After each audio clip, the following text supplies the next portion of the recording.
Hello viewers, আসসালামু আলাইকুম। Welcome to TechTube. তো কথা মতো পূর্বের ভিডিও থেকে যেটা আমি বলেছিলাম আপনাদের যে একটা রিড্রাগন কে 662L এর যে একটা সাউন্ড রিভিউ আনবো, সেটার জন্য আবার চলে এসলাম। তো এখন আপনাদের যে কিবোর্ডের যে সাউন্ডটা, এটা একটু ডিটেইলে শোনানোর চেষ্টা করব।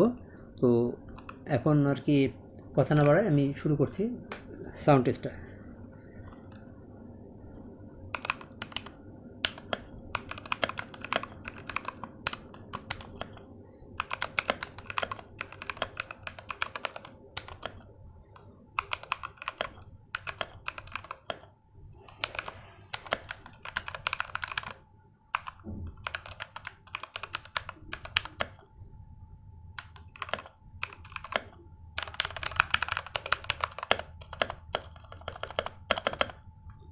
আসলে সাউন্ডগুলো যদি রেড সুইচের কারণে আসতে দিলে তো কোনো সাউন্ডই হয় না।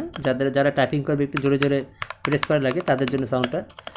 তো সাউন্ডটা বেশ ডিপ সাউন্ড, আপনারা শুনতে পাচ্ছেন হয়তো পরিষ্কারভাবে। যারা আসলে সাউন্ড নিয়ে টেনশন করতেছেন তারা নিশ্চিন্তে থাকতে পারেন। কিবোর্ডের সাউন্ডটা আমার পছন্দ হয়েছে অন্তত। আর যারা হয়তো একটা গাইডলাইন চাচ্ছেন তারা এখান থেকে সাউন্ডের গাইডলাইন নিতে পারেন। আমি আরও কিছুক্ষণ দেখাচ্ছি আপনাদের সাউন্ডটা।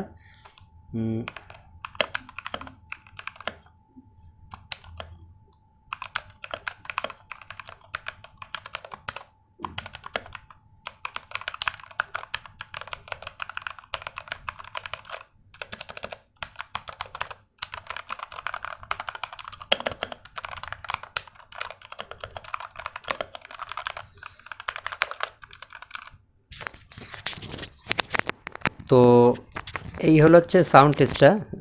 এর বেশি আর সাউন্ড টেস্ট কী দেখাবো, আপনারা হয়তো অলরেডি যারা বোঝা তারা বুঝে ফেলছেন। তো আজকে আর ভিডিওটা বড় করব না, এটা জাস্ট একটা সাউন্ড টেস্টের জন্য একটা ভিডিও ছিল। Thank you for staying with us. যারা সাবস্ক্রাইব করেনি কাইন্ডলি সাবস্ক্রাইব করে আমাদের সাথে থাকবেন। ধন্যবাদ।